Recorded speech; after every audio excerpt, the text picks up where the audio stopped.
안녕하세요. 오늘도 서연살롱을 찾아주셔서 감사합니다. 결혼 5년차 30대 여성이에요.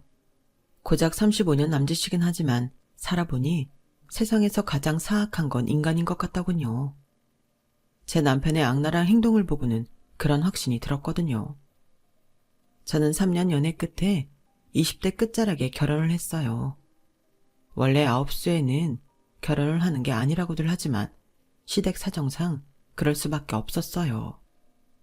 시아버지가 퇴직을 하기 전에 결혼식을 올려야 하객으로 직장 부하들도 오고 축의금도 두둑하게 챙길 수 있다는 게 이유였죠. 참 구차하고 속물적이죠. 저도 알아요. 그래도 그때는 남편과 시부모님 생각해서 얼굴조차 붉히지 않고 따랐어요. 뭐? 내년 5월에나 결혼식을 올리겠다고? 아니 그게 무슨 말도 안 되는 소리냐. 내가 내년 봄까지 회사에서 자리 보존할 수 있을지 나도 장담 못하는 마당에 5월? 니들 사귄 지가 3년이 넘었는데 그간 뭐하다가 내년 5월에서야 결혼식을 한다는 거야. 이 애비 입장은 생각도 안 하냐? 뭐 하긴요. 여은이 어머니 암 수술 받느라 미루고 지네 오빠 결혼식 한다고 미룬 거죠. 우리가 그 정도의 편히 봐줬으면 아들을 먼저 장가보낼 게 아니라 딸의 결혼식부터 챙겼어야지. 어쩜 그리 이기적인지 원. 시아버님과 시어머니는 혹여 축의금 회수가 어려울까봐 전전긍긍이셨어요.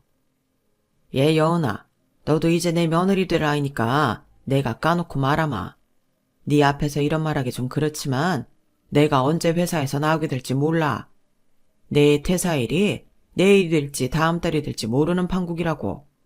그나마 회사에 적을 두고 있어야 하객도 들고 축의금도 챙길 수 있는 거 아니겠니? 젊은 이들이 보기엔 치사하게 보일지 모르겠지만 결혼이라는 게 원래 그렇다. 부모가 어떤 자리에 있는지에 따라 축의금 액수가 달라진다고. 그러니 두말 않겠다.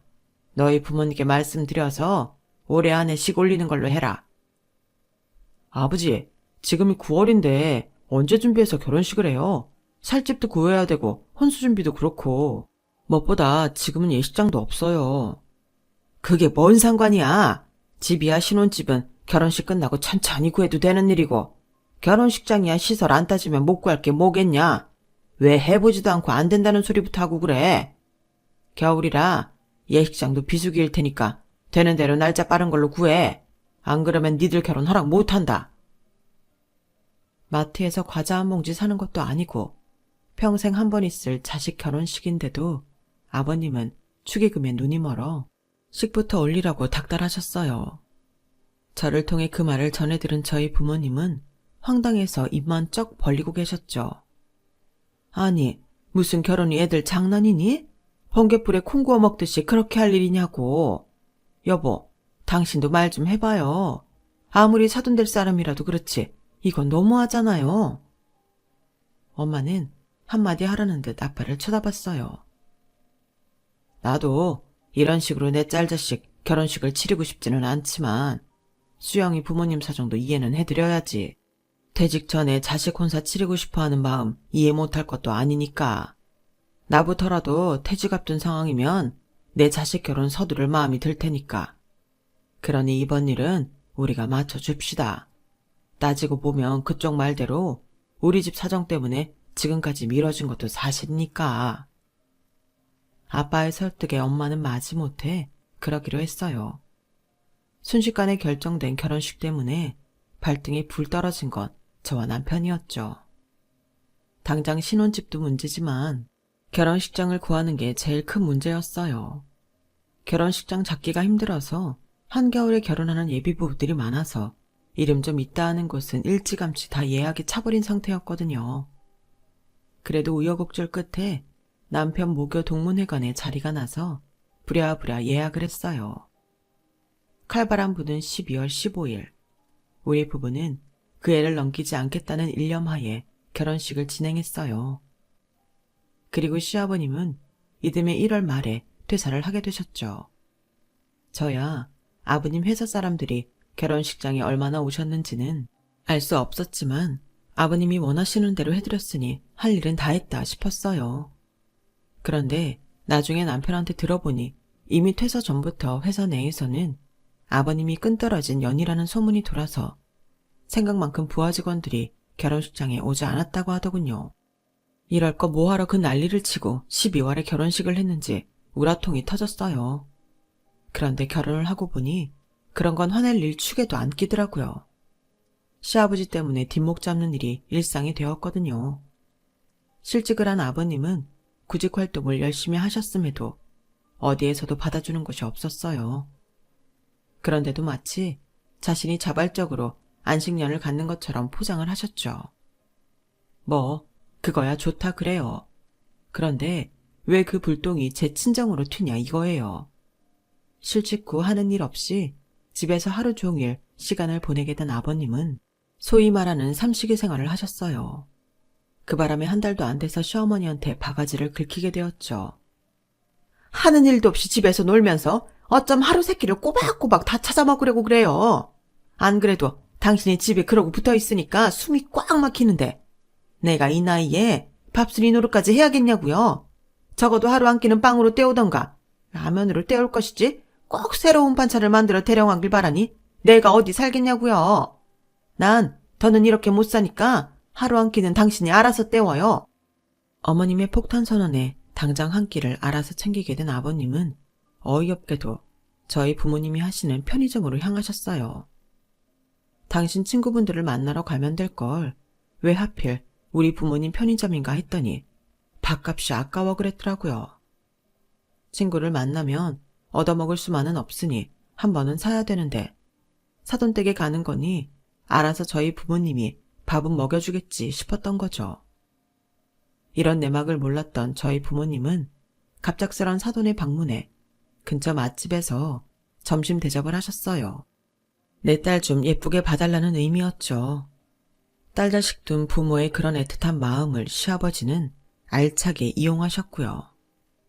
아버님은 다음 날에도 그 다음 날에도 식사 시간 때만 되면 저희 부모님 편의점에 찾아갔고 평소 폐기해야 할 도시락이나 삼각김밥으로 점심을 해결하던 아빠는 제 시아버지 때문에 점심 밥값을 지출하게 되신 거예요. 그뿐인가요? 저희 아버님을 모시고 식당이라도 가려면 엄마를 불러 카운터에 앉혀놓고 가야 해서 아빠뿐만 아니라 엄마까지도 일상 계획에 차질이 생겨버리게 되었죠. 처음엔 며칠 이러다 말겠지 생각했던 엄마는 일주일을 넘어가자 저한테 전화를 하셨어요. 여은아, 내가 어지간하면 이런 일로 너한테 전화 안 하려고 했는데 더는 안 되겠어서 전화했어. 네 시아버지 말이다. 우리 편의점에 좀 못 오시게 하면 안 되겠니? 벌써 일주일째 점심시간 때마다 찾아와서는 네 아빠한테 점심 얻어드시고 가지 뭐니. 너도 알다시피 지천에 깔린 게 편의점이라 지출 좀 줄여보겠다고 평일엔 네 아빠랑 내가 알바생도 안 쓰고 교대로 가게 보잖니. 점심도 폐기할 도시락이나 샌드위치 같은 걸로 때우는 상황인데 네 시아버지한테 그걸 내밀 수도 없는 노릇이고 매일 점심값으로 3, 4만 원 쓰는 거 있는 사람들한테는 별거 아니겠지만 지금 우리한테는 큰 지출이야. 그러니까 네가 네 시아버지 기분 안 나쁘시게 잘 좀 얘기해다오. 엄마한테 그 얘기를 듣는데 귀가 빨개질 정도로 창피했어요. 그리고 한편으로는 화가 났고요. 솔직히 시댁이 제 친정보다 훨씬 잘 살거든요. 비록 시아버지가 60도 되시기 전에 실직은 하셨지만 어찌됐던 강남의 30평대 아파트도 가지고 계시고 그 외에도 상가도 하나 가지고 계셔서 거기서 나오는 세를 받아 생활을 하실 정도는 되거든요. 반면에 저희 집은 은행에 다니시던 아빠가 40대 말에 희망퇴직을 당하셔서 퇴직금으로 차린 편의점을 운영하고 계시는데 부모님 인건비도 빼기 어려운 수준이에요. 집도 시댁 아파트의 5분의 1 가격인 28평 빌라고요. 누가 봐도 시댁에 비해 기울어지는 상황인데 점심값 좀 아끼겠다고 그런 제 부모님을 찾아가 삥을 뜯다니 정말 너무한 거 아닌가요? 그런데 그 얘기를 들은 남편은 별일 아니라는 듯 심드렁하게 그러는 거예요. 아무렴 우리 아버지가 점심값 아끼자고 장인어른을 찾아갔겠어? 일도 그만두시고 모처럼 시간이 되시니까 주변 사람들 둘러보며 챙기시느라 그런 건데 그걸 돈 몇 푼에 싸잡아서 사람 꼴 우습게 만들어? 우리 아버지 퇴직금만 해도 얼만데 뭐하러 하루 살기 급급한 니네 집에 찾아가 점심을 얻어드시겠냐? 상식적으로 그렇잖아. 그리고 밥 좀 얻어먹으면 어때? 오히려 우리 아버지가 점심값 내겠다고 하면 그게 니네 집 무시하는 거지. 안 그러냐? 이번 일은 우리 아버지 잘못이 아니라 사돈지간에 그 정도도 이해 못하는 너희 부모님이 쪼잔한 거야. 가만 보면 너도 그렇고 너희 부모님도 그렇고 자격지심이 너무 심한 것 같아. 아니, 여기서 자격지심이 왜 나와? 이거 봐. 별거 아닌 말에 발끈하는 거. 원래 있는 사람들은 사소한 거에 발끈 안 해. 없는 사람들이니까 그런 거지. 까놓고 말해서 너희 집이랑 우리 집이랑 수준 차이가 나는 건 사실이잖아. 그래도 나나 우리 부모님은 너희 집을 동일선상에서 보려고 노력한다고. 아, 나 업무 때문에 길게 통화 못하니까 그만하자. 너도 사소한 거에 신경 쓰지 말고 그냥 모른 척해. 남편과 통화를 하고 나니 속만 더 끌어올랐어요. 애초에 가만히 있는 사람 건드린 건 누군데 오히려 저랑 우리 부모님만 돈 없는 쫌팽이로 몰리게 됐으니까요. 남편은 모른 척하라고 했지만 제 부모 일인데 그럴 수 있나요? 그래서 회사에 반차를 내고 아빠 편의점으로 갔어요. 가보니 시아버지가 카운터 앞에 삐딱하게 서서는 훈계조로 저희 아빠한테 한마디 하고 계시더군요. 아니 사돈, 최종학벌이 고졸이었어요? 난 또 은행원이라고 하길래 적어도 대학은 나온 줄 알았지. 그 학벌에 오래 버텼네. 나 회사 다닐 때만 해도 내 밑에 사람들 죄다 S대 아니면 Y대, K대였어요. 그 외의 대학 출신들은 뭐 거론할 가치도 없고. 하긴 뭐 사돈 다니던 은행이랑 내가 다니던 회사가 급이 다르니까. 그렇죠. 사돈 다니신 회사는 대기업인데 그럼 사돈도 명문대 나오셨어요? 그 말에 아버님은 멈칫하더니 버럭 소리를 치더라고요. 아니 지금 그게 뭐가 중요합니까?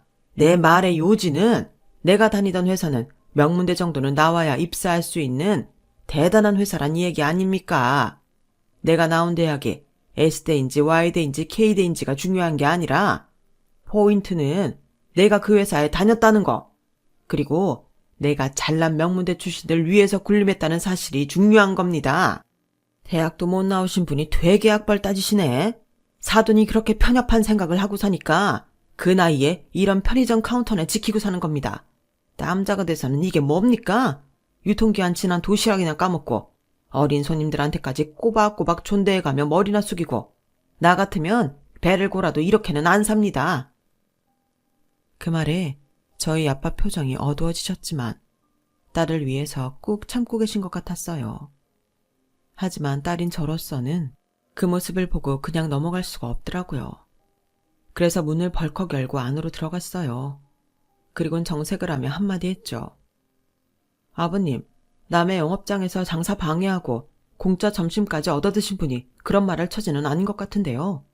문 밖에서 듣자 하니 아버님 회사에 명문대 출신들 거론하며 학벌 자랑도 하시는 것 같은데 아버님 명문대 나오신 거 아니잖아요. 그 애한테 들었어요. 아버님 지방대 나오신 거. 그래서 회사 내에서도 라인 없이 떠돌다가 퇴사 압력에 못 이겨 나오셨다고요. 학벌 때문에 사내에서 그렇게 상처 입으신 분이 똑같은 방법으로 저희 아빠한테 이러시는 거 보니 참 안쓰럽네요. 그리고 앞으로는 여기 안 오셨으면 좋겠어요. 아버님은 배를 골아도 안 하시겠다는 그 일이 저희 부모님한테는 생계거든요. 아버님이 매일 얻어드시는 점심도 아버님이 그렇게 무시하는 일로 번 돈으로 샀다는 거 알고 계시죠? 배도 골겠다고 하신 분 치고는 참 이중적인 행동이시네요. 그러니 더는 저희 아빠 가게에 와서 이러지 마시고 아버님과 학벌도 잘 맞고 수준도 잘 맞는 분들이랑 점심 식사하세요. 눈길 한번 피하지 않고 똑바로 쳐다보며 할 말 다 하는 며느리 앞에서 시아버지는 아무 말도 못하셨어요. 그리고 그날 이후 저희 아빠 편의점에는 얼씬도 하지 않으셨죠. 아빠는 그날 제 행동에 대해 시아버지께 용서를 빌라고 하셨지만 그러고 싶지 않았어요. 돈 있고 힘 있는 사람들 앞에선 찍소리도 못하면서 자신보다 못한 것 같은 사람들 앞에서만 목에 힘주고 사는 사람들한테는 한 번쯤 따끔하게 자신의 잘못을 알려줄 필요가 있거든요. 엄마는 그런 제 행동에 10년 묵은 채증이 확 내려가는 것 같다고 하시면서도 한편으로는 제가 시댁에서 미움을 받지 않을까 걱정을 하셨어요. 엄마, 걱정하지 마. 엄마 딸 그렇게 약하지 않아. 나 엄마 아빠 덕분에 우리 아버님이 무시 못할 정도로 좋은 대학 나왔고 능력도 있어. 아버님이 아니라 아버님 할아버지가 오셔도 나 안 꿀린다니까. 그러니까 내 걱정은 말고 앞으로도 우리 시아버지가 가게 찾아와 행패 부리면 나한테 말해. 내가 처리할 테니. 그때까지만 해도 저는 시아버지 한 명쯤은 충분히 컨트롤할 자신이 있었어요. 하지만 그건 제 오만일 뿐이더라고요. 세상 일이 내 마음대로 돌아가는 게 아니었거든요. 5년이 흐른 지금까지 제 눈밖에서 무슨 일이 일어나는지도 모른 채 살았으니까요. 신혼 초에 있었던 일로 아버님은 저희 부부의 결혼기간 내내 제 앞에서 학벌 얘기는 꺼내지 않으셨어요. 뿐만 아니라 제 친정 부모님과도 사적으로 연락을 하신 적도 없었고요. 그래서 내심 마음을 놓고 있었어요. 그 일이 일어나기 전까지는요. 아빠의 사고 소식을 들은 건 제가 결혼 4년차에 접어들던 해 1월이었어요. 며칠 동안 이어진 폭설로 아빠 편의점 인근 도로와 인도 곳곳이 얼어 있어서 여간 위험한 게 아니었어요. 야간에 편의점을 지키고 계시던 아빠는 손님 없는 틈을 타 가게 앞에 쌓인 눈을 치우고 계셨는데 하필 그때 빙판길에 미끄러진 차량이 저희 아빠를 덮치고 만 거예요. 그 사고로 아빠는 3번이나 대수술을 감행했어요. 수개월 동안 병원 생활을 해야 하셨고 수개월을 물리치료와 재활치료를 하느라 보내셔야 했어요. 그럼에도 결국 한쪽 다리를 절게 되셨죠. 장애 판정을 받은 날 아빠는 한없이 우울해 보이셨어요. 마치 아빠의 자존심이 뚝 잘려나간 것처럼요.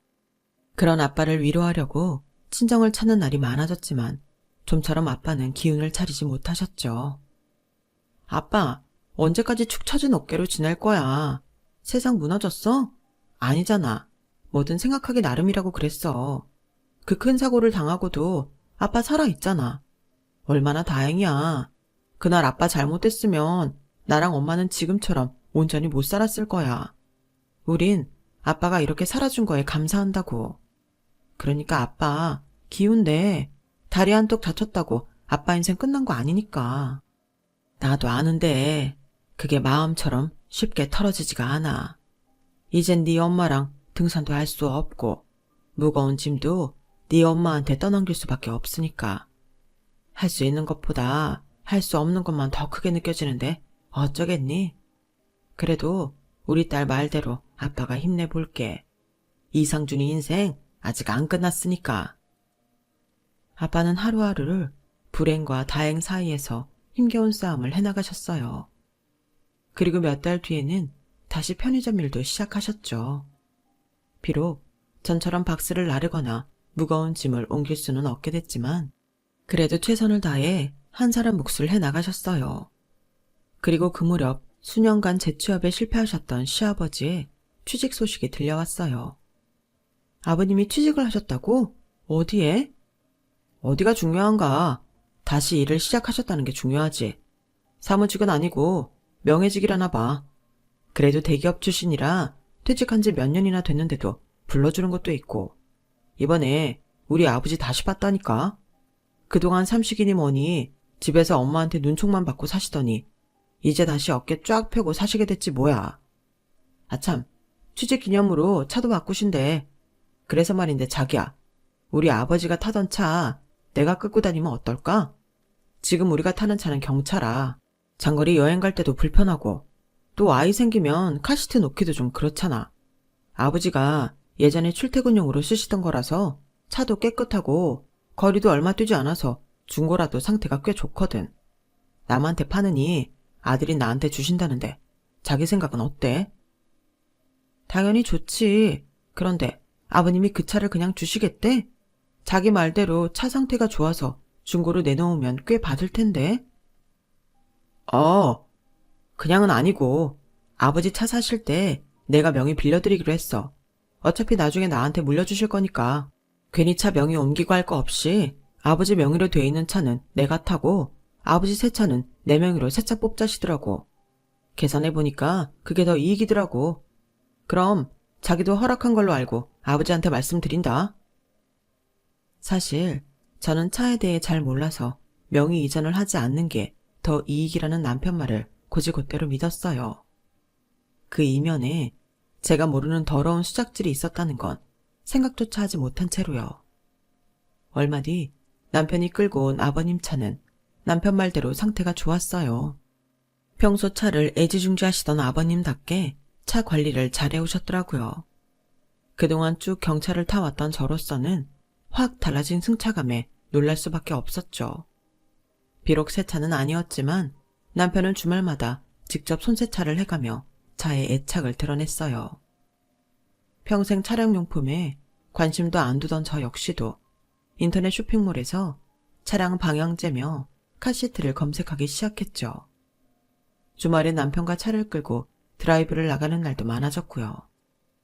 그렇게 아버님이 주신 차에 한껏 빠져있던 어느 주말, 친정 부모님이 저희 집에 찾아오셨어요. 남편은 출장을 가서 저 혼자 집에 있던 터라 편한 차림으로 부모님을 맞았어요. 아무래도 사위가 집에 없어서 그런가 저희 부모님도 딸네 집에 오셔서도 집처럼 편하게 보이시더라고요. 엄마는 바리바리 싸우신 김치며 밑반찬을 냉장고에 넣어야 한다며 냉장고 문부터 여셨어요. 그리고는 냉장고 정리 좀 하라는 잔소리와 함께 차 얘기를 꺼내셨죠. 너희 차 바꿨다며? 네 아빠가 그러는데 차도 엄청 크고 비싼 거라던데 유지비 감당할 수 있겠니? 엄마도 참 우리가 그 정도도 감당 못할까봐 그래? 생각보다 기름도 덜 먹고 상태가 좋아서 아직 수리비 걱정할 필요도 없는걸. 얘는 새 차 뽑은 지 얼마나 됐다고 벌써부터 수리비 걱정을 해? 새 차라니? 그게 무슨 소리야? 아, 차가 하도 깨끗해서 새 차인 줄 알았구나. 아니야. 그거 우리 시아버지가 타시던 차 물려받은 거야. 우리 아버님이 차에 대한 애착이 강하셔서 관리를 잘해두셨거든. 그래도 6년 이상 탄 차인데 새 차란 소리까지 들을 줄은 몰랐네. 어머머, 너 지금 무슨 소리 하는 거니? 네 아빠랑 박서방이 공동명의로 차 뽑은 거 다 아는데 무슨 시아버지 차 타령이야. 뭐?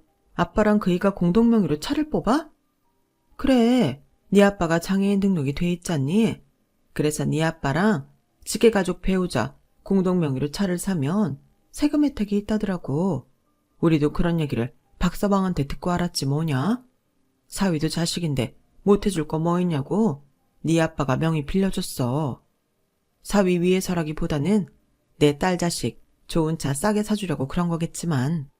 왜? 박서방이 얘기 안 하디? 순간 뒷목이 싸해졌어요. 제가 놓치고 있던 퍼즐 조각이 사방에서 날아와 제자리를 잡는 기분이었죠. 그리곤 순식간에 완벽하게 퍼즐이 완성되었어요. 시아버지의 새 차, 그게 바로 저희 엄마가 말하신 새 차였던 거예요. 쫌생의 아버님이 멀쩡한 당신 차를 저희한테 공짜로 넘기셨다고 했을 때부터 의심을 했어야 했는데 그걸 간과한 게 실수였죠. 우리 아빠가 사고로 그 긴 기간 동안 병원에 입원해 있을 때도 문병 한 번 안 왔던 사람이 사돈 장애인 등록증을 이용해 새 차를 뽑다니 정말 기가 막힐 노릇이었어요. 어쩜 인간이 이렇게도 사악하고 못돼 처먹을 수가 있는 건지 제 가치관으로는 도저히 이해가 안 가더군요. 이해가 안 가는 건 제 남편도 마찬가지였어요. 아무리 공짜차에 눈이 돌았다고는 해도 장애인까지 속여가며 그런 짓을 하다니 도저히 용서가 안 됐죠. 친정 부모님이 집으로 돌아가신 후에도 제 머릿속에는 오로지 새 차 생각밖에 없었어요. 어떻게 하면 이 인간들을 제대로 엿먹여줄 수 있을까 고민이었죠. 살면서 부부 사이에 싸움도 하고 실망하는 일도 비일비재하겠지만 이번 일은 선을 넘은 행동이라는 결론에 이르자 더는 이런 인간과 함께 살고 싶지 않다는 생각이 들었어요. 살면서 숱한 어려움을 함께 헤쳐나가야 할 사람이 그깟 차 한 대에 저와 제 친정 부모님을 속일 정도라면 앞으로도 더한지도 서슴지 않고 할 것 같았거든요. 그래서 이혼을 결심한 채 복수의 그날을 기다렸어요. 헤어질 때 헤어지더라도 제대로 한 방 먹이고 끝내자 싶었거든요. 그리고 그날은 생각지도 않은 순간에 찾아왔어요. 명절을 맞아 저는 하루 전날 시댁을 찾아갔어요. 어머니가 마트에 들러 장도 보고 음식을 준비하기 위해서였죠. 남편은 회사 일이 덜 끝났다면서 밤에야 본가로 오겠다고 했어요. 아버님, 어머님이랑 장 보러 마트에 가려는데 아버님이 차 좀 태워주세요. 아무래도 짐이 많아서 택시 잡기 힘들 것 같거든요. 재취업을 하셨다고는 하나 이름만 빌려준 명예직이라 딱히 출퇴근도 많지 않고 업무도 딱히 없던지라 일상이 무료하던 아버님은 흔쾌히 그러마 하시더군요. 아버님 차를 타려고 주차장에 내려가 보니 벤츠 차창 앞에 장애인 차량 스티커가 떡하니 붙어있더라고요. 그걸 보는데 어찌나 천불이 나든지 표정 관리하느라 힘들었네요. 어머님과 저를 태우고 마트로 향하신 아버님은 명절이라 차량으로 꽉 들어찬 주차장에서 의기양양하게 장애인 주차 공간에 차를 세우셨어요. 그러자 어머님이 자랑처럼 그러시더군요. 요즘 마트가 어디고 가네? 주차 걱정 안 해서 좋다니까. 그쵸 여보? 주차뿐인가? 이 딱지 하나로 혜택은 또 얼마나 받는지 알아? 진작 이럴 거 그동안 왜 이 생각을 안 했나 몰라.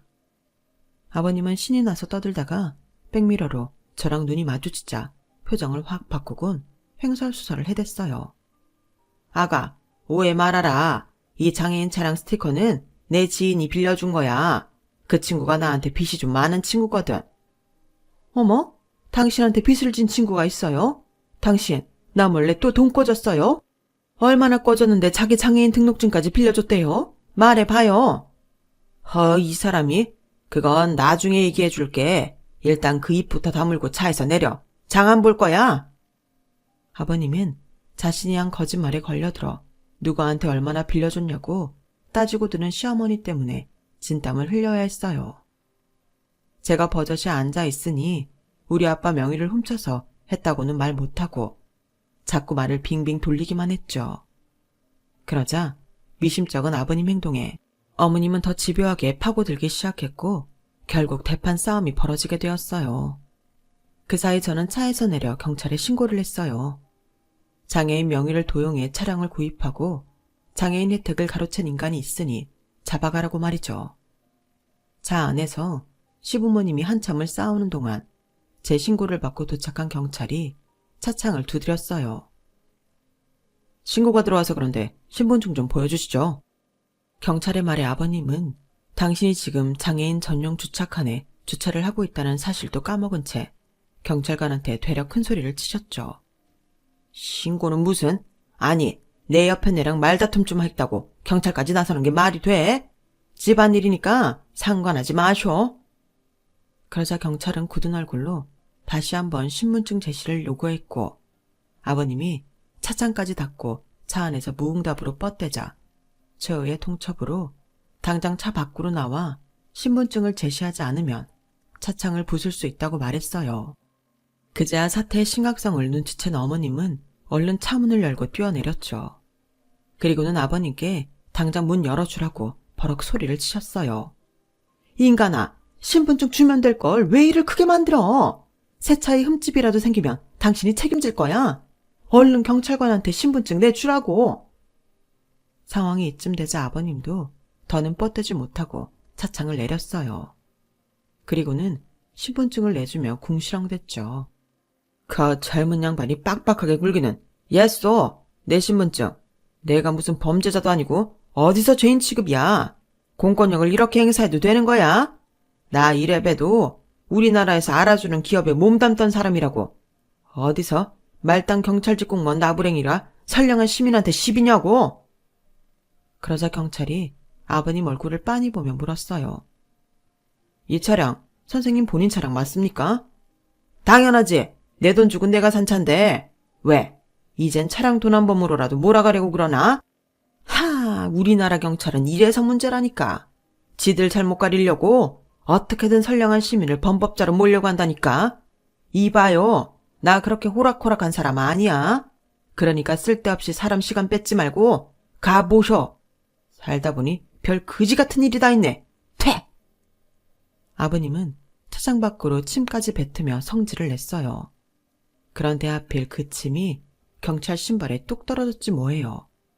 순간 경찰은 표정이 싸해지더니 아버님을 차에서 끌어내렸어요. 당연히 아버님은 반발을 하며 경찰을 거칠게 밀어댔죠.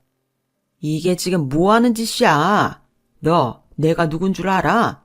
어디서 함부로 내 몸에 손을 대? 나 당장 변호사 부를 거야. 변호사 불러서 네 눈 모가지 잘라줄 테니까 너 각오해.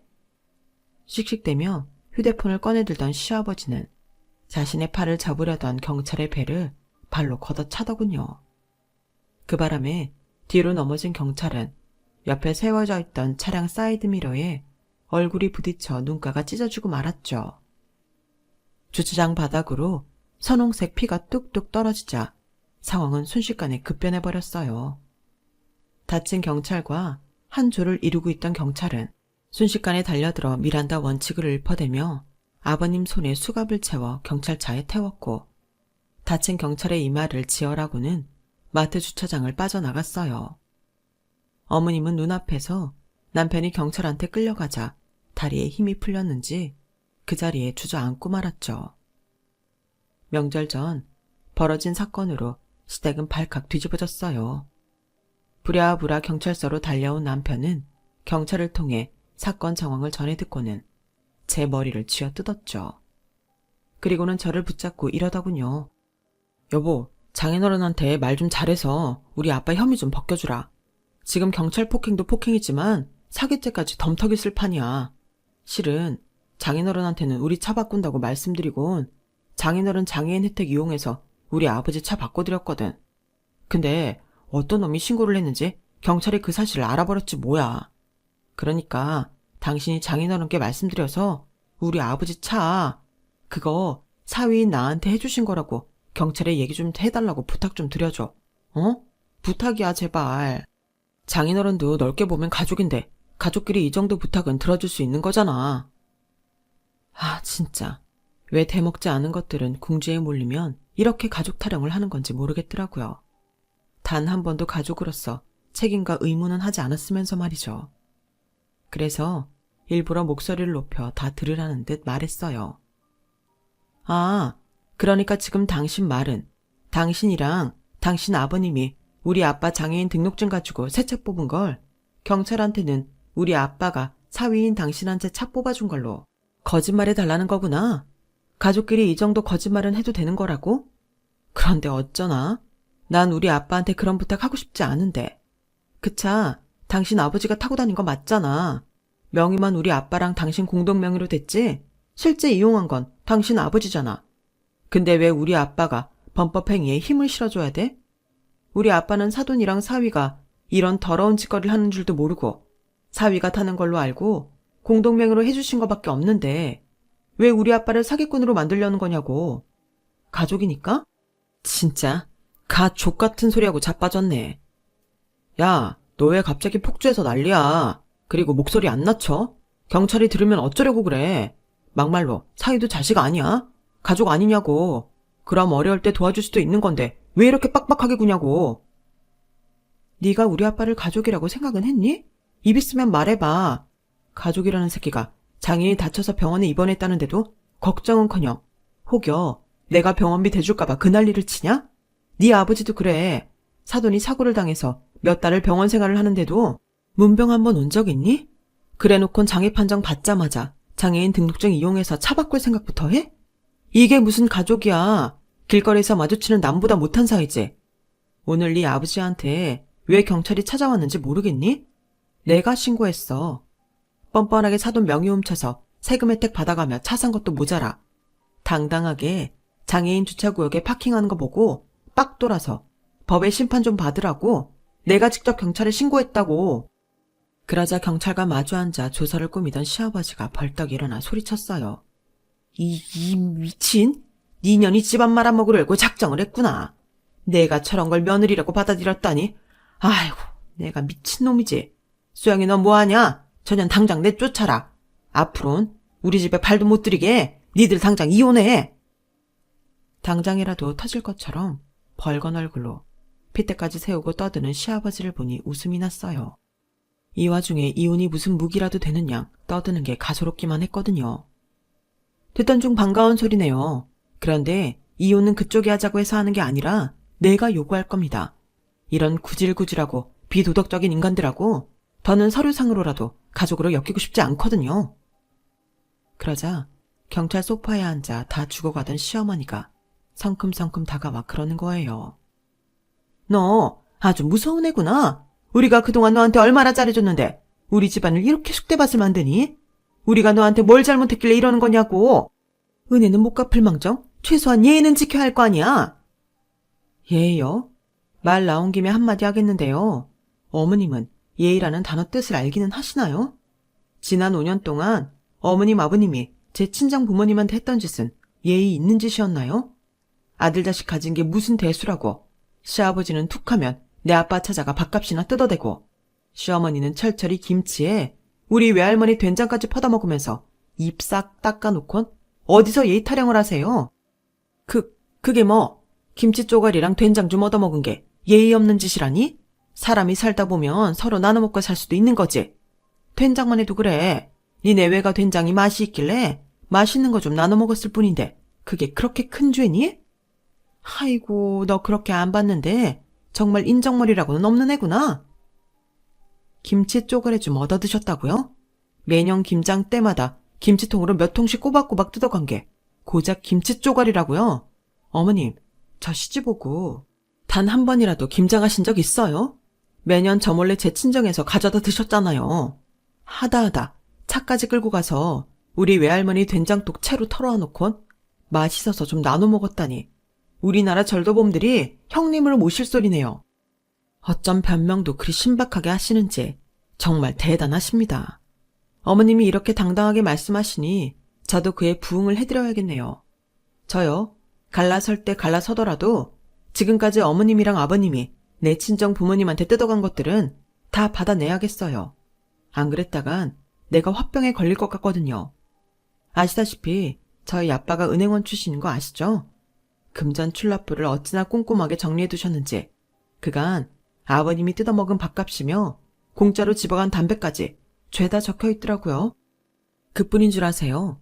저희 엄마 가계부에도 그간 어머님이 퍼다먹은 김치 재료값부터 우리 외할머니 댁에서 훔쳐간 된장, 항아리값까지 상세히 적혀있으니까 그 돈 갚을 생각이나 하세요. 아, 그리고 아버님이 저지른 죄상은 여기 계신 경찰분들이 지금까지 얘기 다 들으셨을 테니 따로 진술 안 해도 되겠죠? 그럼 당신들이 지은 죄값 달게 받으시고 제발 앞으로는 인간답게 좀 사세요. 저는 남편과 시부모님을 두고 경찰서를 빠져나왔어요. 명절을 하루 앞둔 그날 이혼을 선언한 저는 현재 친정에 돌아와 살고 있어요. 이혼을 하면서 내놓은 전셋집은 조만간 정리가 될 예정이거든요. 5년 동안이나 나 몰래 내 부모님 피를 빨아먹던 거머리 같은 시아버지는 법의 심판을 달게 받게 되었어요. 남편 역시 공범으로 벌금형을 받았고요. 앞에서는 고상한 척, 뒤로는 구질구질하게 며느리와 외거 된장까지 훔쳐먹던 시어머니는 저희 부부의 이혼 소송 때문에 그간의 구질구질한 행각이 주위에 알려져서 같은 교회에 다니는 교인들한테도 손가락질을 받게 되었죠. 아무리 손바닥으로 하늘을 가려도 결국 드러날 건 다 드러나는 법이니까요. 그래서 사람은 죄짓고 살면 안 되나 봐요. 지금까지 제 사연을 들어주셔서 감사합니다. 더 열심히 살아보겠습니다. 들어주신 모든 분들도 뜻깊은 하루하루 보내시길 바래요. 여러분, 사연 댓글에 응원과 현명한 조언 부탁드려요. 좋아요와 구독은 저에게 큰 힘이 됩니다. 오늘도 좋은 일 가득하세요.